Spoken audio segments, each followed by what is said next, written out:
រដ្ឋមន្ត្រីការពារជាតិថៃនិយាយទាំងគ្មានអៀនមាត់ថាថៃឆក់ចិត្តយ៉ាងខ្លាំងដែលគ្មានប្រទេសណាមួយចេញមុខគាំទ្រថៃឈ្លានពានកម្ពុជាដោយចំហឡើយសូម្បីបងធំអាមេរិក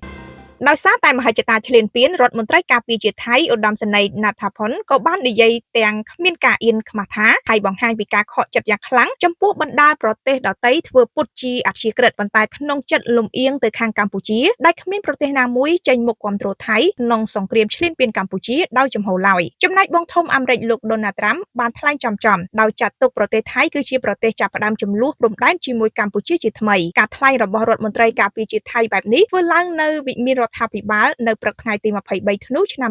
2025លោកណាត់ថាផុនក៏បានលើកឡើងថារហូតមកដល់ពេលនេះគ្មានប្រទេសណាមួយឈរយ៉ាងច្បាស់លាស់ជាមួយថៃទេដោយបន្ថែមថាមនុស្សជាច្រើនអះអាងពីអព្យាក្រឹតភាពប៉ុន្តែនិយាយចេញមកហាក់ដូចជាឈរនៅខាងកម្ពុជាពួកគេស្ដាប់ព័ត៌មានពីភាគីកម្ពុជាហើយមើលឃើញប្រទេសថៃជាប្រទេសធំជាងដែលបានធ្វើសកម្មភាពយ៉ាងខ្លាំងក្លាក្នុងសង្គ្រាមព្រំដែនលោកទទួលស្គាល់ថាកម្ពុជាទទួលបានជោគជ័យក្នុងការផ្សព្វផ្សាយព័ត៌មានទៅកាន់ពិភពលោកដោយធ្វើឲ្យអន្តរជាតិមើលឃើញថាថៃជាប្រទេសធំដែលកំពុងធ្វើបាបកម្ពុជាដែលជាប្រទេសតូចលោកលើកឡើងថាមានប្រទេសណាថ្កោលទោសកម្ពុជារឿងដាក់មីនបង្ហាញពីការយល់ឃើញថាសហគមន៍អន្តរជាតិមានការលំអៀងក្នុងក្រសែភ្នែកពិភពលោកមិនខ្វល់ពីសកម្មភាពយោធារបស់កម្ពុជាទេប៉ុន្តែបែរជាមកដាក់សម្ពាធឲ្យថៃបន្ថយការប្រើប្រាស់អាវុធទៅវិញនៅពេលសួរថាហេតុអ្វីបានជាបរទេសហាក់ដូចជាជឿជាក់លើប្រទេសកម្ពុជាច្រើនជាងប្រទេសថៃលោកណាត់ថាផុនក៏បាននិយាយថាវោហារសាស្ត្ររបស់អ្នកអត្ថាធិប្បាយមួយចំនួនក៏បានធ្វើឲ្យមនុស្សនានាគិតថាប្រទេសថៃបានរៀបចំការឈ្លានពានជាមុនយ៉ាងណាលោកថាប្រទេសថៃ